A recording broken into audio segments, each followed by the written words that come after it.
Defense Secretary Lloyd Austin says he will commit $1.5 billion to the Pentagon's Joint Artificial Intelligence Center, or JAIC. The JAIC's mission is to accelerate AI adoption to serve military operations. Bob Work is co-chair of the National Security Commission on Artificial Intelligence. He's former Deputy Secretary of Defense. Bob, welcome to the program. How does AI improve things like effectiveness, agility, readiness for the military? Well, I'm going to borrow from our Chinese competitors. They believe we're moving into a new era of what they refer to as intelligentized warfare.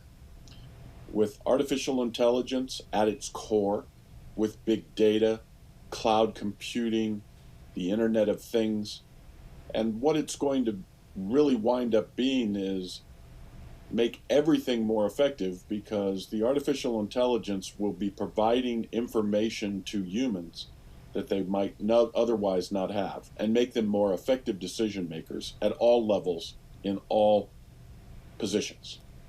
So why do you think this funding commitment from Secretary Austin is significant? Well, it sets the baseline for the Joint Artificial Intelligence Center. They have a budget of $300 million a year over 5 years of the Future Years Defense Program, which ends up with the $1.5 billion you mentioned.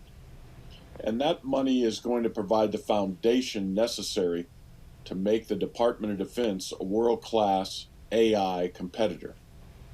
It will do things such as curating training data, which will be used to train algorithms. It will be used to develop the platform costs to have what is called a DevSecOps, Development Security Ops. It's an environment to create the algorithms in a safe way.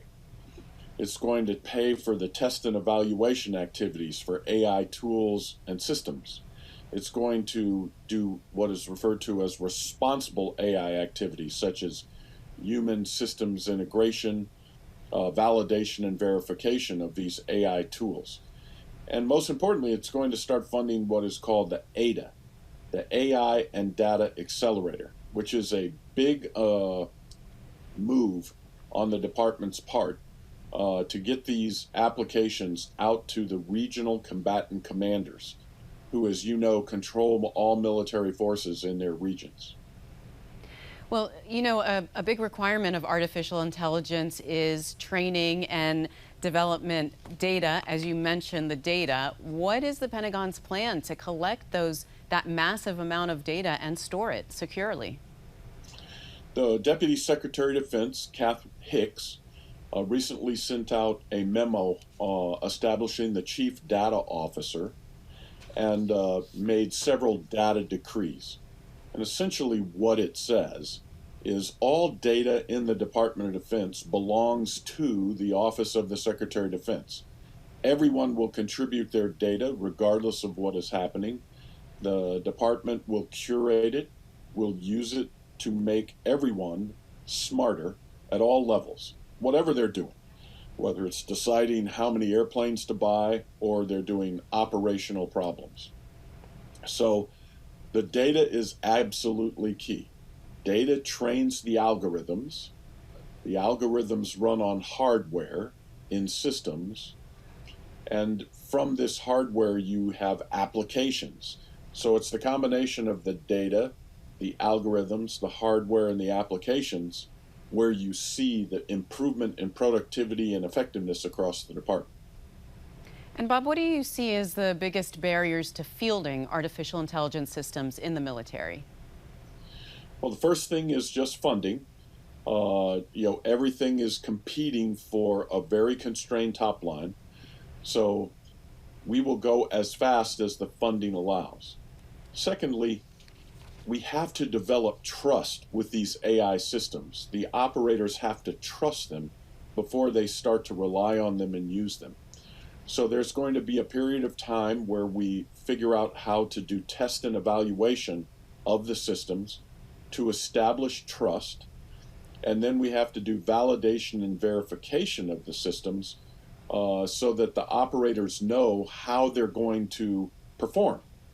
and that takes time. So, building trust is going to be the most important part, will be the big determinant factor on how fast the Department of Defense pursues AI activities. Can you tell us some of the key applications of AI and how the Pentagon can prioritize those projects? Well, the way I like to say this, Mimi, is there are two big buckets. One we refer to as human machine collaboration. This is where the AI is providing information to a human to allow them to make better, more relevant, and faster decisions. So you're seeing things like artificial intelligence applications that will create courses of action for a human commander to consider. And they'll do it very quickly. The human commander will be able to look at them and say, yes, this looks good. I'm going to try this one. Or the commander can say, I don't like any of these courses of action. I'd like to see some more. You can see it in predictive maintenance. We're doing it in readiness. It helps us say, hey, this turbine is going to need maintenance at this time, or it will break, and it will help us be more ready. So human-machine collaboration is all kind of virtual in software, designed to help humans.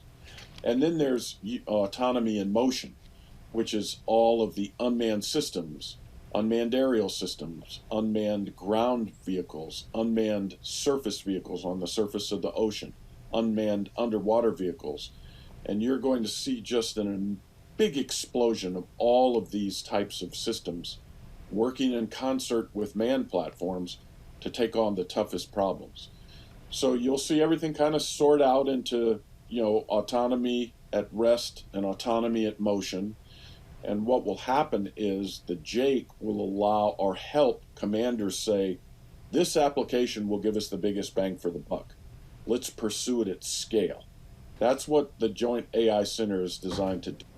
And that's how to prioritize those all those programs. Well, Bob, thanks so much for being on the program. Nice talking to you. It was my pleasure.